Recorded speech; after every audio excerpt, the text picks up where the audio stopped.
ہاں، یعنی براہ راست روحانی دنیا کا حصہ بن جائیں۔ تو پھر جو اکثریت ہے، جو نامکمل روحیں ہیں، ان کے لیے خدا کی طرف واپسی کے سفر میں کیا ہوتا ہے؟ ملا صدرہ کیا کہتے ہیں؟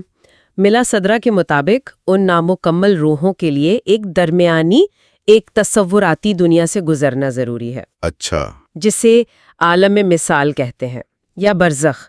یہ ایک ایسی جگہ ہے جہاں روح کی پاکیزگی ہوتی ہے، یعنی صفائی کا عمل۔ جی، اس عالم کا اپنا جنت اور دوزخ کا تصور بھی ہے، جو اصل روحانی جنت اور دوزخ سے الگ ہے۔ یہ گویا ایک تیاری کا مرحلہ ہے، روحانی دنیا میں داخلے سے پہلے کی تیاری۔ یہ جو پاکیزگی کا تصور ہے، یعنی ایک طرح کا روحانی علاج یا صفائی۔ یہ بہت اہم بات ہے، لیکن ان روحوں کا کیا جن پر زندگی میں بری خصلتیں غالب رہی ہوں، حیوانی خواہشات؟ آپ نے امام سلطان محمد شاہ کے ایک فرمان کا ذکر کیا تھا۔ جی، وہ فرمان اس معاملے کی سنگینی کو بہت خوبصورتی سے واضح کرتا ہے۔ امام فرماتے ہیں، مرنے پر اگر تم پھر کتے بن گئے تو اس میں کیا حاصل؟ تمہارے نیک اعمال تمہارے فائدے کے لیے ہیں، جیسا عمل کرو گے ویسے ہی بن جاؤ گے۔ جیسا عمل کرو گے ویسے ہی بن جاؤ گے، یہ تو بہت گہری بات ہے۔ جی، یہ روح کی اندرونی حالت اور اس کے انجام کے تعلق کو بہت واضح کرتا ہے۔ یہ بات ہمیں ایک اور تصور کی طرف لے جاتی ہے جس کا ذکر ملتا ہے ذرائع میں، جسے بعض اوقات تناسخ کہا گیا ہے۔ یہ کیا ہے اور یہ عام پنرجنم کے تصور سے کیسے مختلف ہے؟ ہاں، یہ سمجھنا بہت ضروری ہے۔ یہ جو تناسخ کا تصور ان ذرائع میں ملتا ہے، یہ دنیا میں دوبارہ جنم لینے یعنی ری انکارنیشن اس سے بالکل مختلف ہے۔ یہ تبدیلی صرف اسی درمیانی عالم میں ہوتی ہے، عالم مثال یا برزخ میں، اس مادی دنیا میں نہیں۔ یعنی جسمانی طور پر دوبارہ جنم نہیں؟ نہیں، بالکل نہیں۔ محمد کمال اس کی وضاحت کرتے ہیں کہ جو نامکمل یا گنہگار روحیں ہیں وہ موت کے وقت اپنی اندرونی نفسیاتی حالتوں کو ایک ظاہری شکل دے دیتی ہیں، گویا وہ اپنی غالب خصلت کے مطابق ایک تصوراتی جسم خود تخلیق کرتی ہیں۔ مثال کے طور پر اگر کسی پر کوئی حیوانی خصلت جیسے غصہ یا شہوت بہت غالب تھی تو وہ روح اسی کی مناسبت سے کوئی شکل اختیار کر سکتی ہے، جیسے کسی جانور کی تصوراتی شکل۔ یعنی یہ ایک طرح سے اندرونی حقیقت کا باہر آنا ہے، لیکن صرف اس درمیانی عالم میں؟ بالکل۔ الکونوی اور ولیم چٹک جیسے مفکرین بھی یہی بات کرتے ہیں۔ چٹک تو الغزالی کا حوالہ دیتے ہوئے لکھتے ہیں کہ انسان برزخ میں اپنے غالب کردار کے مطابق شکل اختیار کرے گا۔ جی، جیسے اگر شہوت کا غلبہ تھا تو سور کی شکل میں، اگر غصے اور درندگی کا غلبہ تھا تو کتے کی شکل میں۔ الغزالی نے تو انسانوں کی 4 بنیادی اقسام بھی بتائی ہیں: سور یعنی شہوت پرست، کتا یعنی غضبناک، شیطان یعنی مکار، اور دانا آدمی یعنی حکمت والا۔ یہ تو کافی سنجیدہ بات ہے۔ یقیناً، یہ تصور اس بات پر بہت زور دیتا ہے کہ ہماری باطنی زندگی، ہمارے اندر چھپی ہوئی خصلتیں، وہ مرنے کے بعد ہماری حقیقت کو کیسے شکل دیتی ہیں۔ یہ واقعی ایک اہم سوال اٹھاتا ہے کہ ہم اپنی اندرونی حالت پر کتنی توجہ دے رہے ہیں۔ جہنم بس کوئی جگہ نہیں بلکہ ایک روحانی کیفیت۔ ہاں، یہ بہت اہم نکتہ ہے۔ مطلب یہ سزا کے پورے تصور کو ہی بدل دیتا ہے۔ بالکل۔ یہ ذرائع بتاتے ہیں کہ جہنم، جسے کبھی کبھی عالم مثال کی آپ کہہ لیں سب سے نچلی سطح سمجھا جاتا ہے، وہ دراصل الجھن ہے، گہرا پچھتاوا ہے اور خدا سے روحانی دوری کا احساس ہے۔ تو یہ کوئی باہر سے مسلط کی گئی سزا نہیں؟ جی نہیں، بلکہ روح کے اپنی اندرونی خرابی یا جہالت اور دنیا میں جو اعمال کیے ان کا ایک طرح سے فطری نتیجہ ہے۔ یہ تو واقعی حیران کن بات ہے۔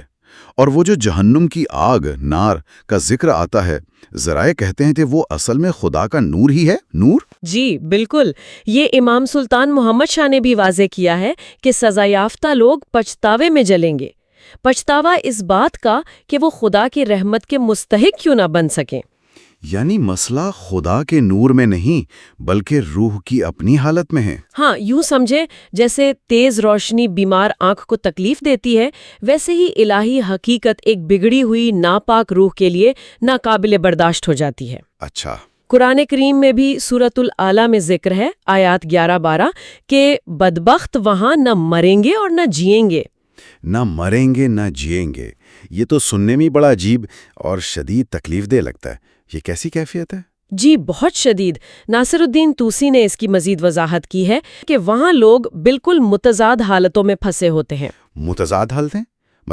مطلب وجود اور عدم، موت اور زندگی، علم اور جہالت، طاقت اور کمزوری۔ وہ خود کو بچا نہیں سکتے اور وہ جہنم کی سخت گرمی اور سخت سردی کے بیچ یوں سمجھے بھٹکتے رہتے ہیں۔ یہ گہرے نفسیاتی اور روحانی عذاب کی تصویر ہے۔ لیکن ایک سوال ذہن میں آتا ہے، کیا یہ حالت ہمیشہ کے لیے ہے؟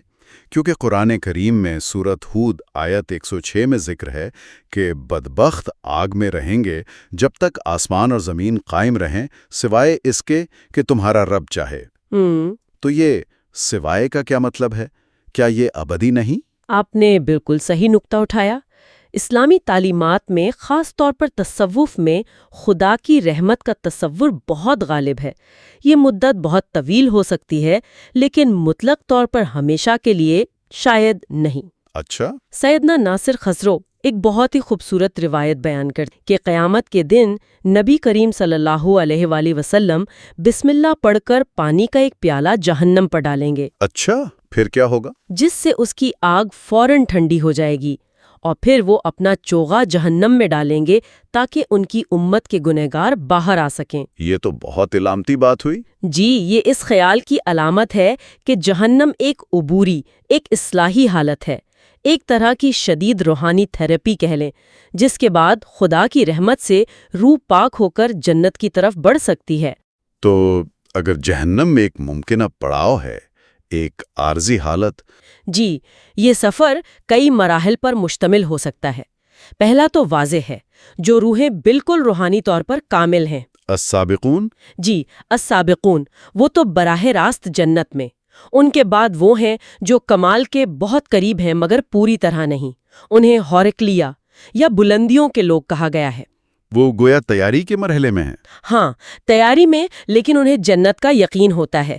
قرآن میں بھی ہے 7.46 کہ وہ داخل تو نہیں ہوئے ہوں گے مگر امید رکھتے ہوں گے۔ اور پھر اکثریت کا کیا بنتا ہے، جن میں کچھ نہ کچھ خامیاں رہ جاتی ہیں؟ ان کے لیے ذرائع بتاتے ہیں عالم مثال میں مزید پاکیزگی کا عمل ہوتا ہے۔ مقصد سزا نہیں بلکہ اصلاح اور پاکیزگی ہے۔ اچھا۔ پھر ایک اور مرحلہ بھی بیان کیا گیا ہے، ان روحوں کے لیے جن پر دنیاوی زندگی میں حیوانی خصلتیں جیسے لالچ یا غصہ بہت غالب رہی ہوں۔ وہ علامتی طور پر عالم مثال میں ان خصلتوں کا ظاہری روپ دھار سکتی ہیں۔ امام سلطان محمد شاہ کا قول ہے نا، تم جس قسم کا عمل کرو گے ویسے ہی بن جاؤ گے۔ یہ اندرونی حقیقت کا ایک طرح سے باہر آنا ہے۔ اور اس سارے سلسلے میں جہنم پھر سب سے نچلی حالت ہوئی؟ بالکل، جہنم وہی پچھتاوے، عدم استحکام اور خدا سے دوری کی حالت ہے، روح کی سب سے پست کیفیت۔ لیکن جیسا آپ نے کہا، یہ آخری منزل نہیں ہے۔ جی نہیں، آخری منزل نہیں، حتمی طور پر خدا کی رحمت غالب آتی ہے۔ ان ذرائع کے مطابق آخرت کوئی سیدھا سیدھا انعام یا سزا کا نظام نہیں، بلکہ روح کا ایک متحرک سفر ہے۔ جی، ایک سفر نامکمل حالت سے پاکیزگی کی طرف اور بالآخر خدا کے دیدار کی طرف۔ جنت اور جہنم مقامات سے زیادہ وجود کی حالتیں میں جو روح کی اپنی اندرونی کیفیت دکھاتی ہیں۔ تو کلیدی نقطہ یہ ہوا کہ جہنم بنیادی طور پر ایک اندرونی حالت ہے، پچھتاوے کی، روحانی بیماری کی، جو اپنے اعمال کا نتیجہ ہے۔ لیکن یہ بھی آخرکار خدا کی رحمت کے نیچے آ جاتی ہے۔ بالکل، اور یہ ہمیں ایک بہت گہرے سوال پر چھوڑ جاتا ہے، نہیں؟ کون سا سوال؟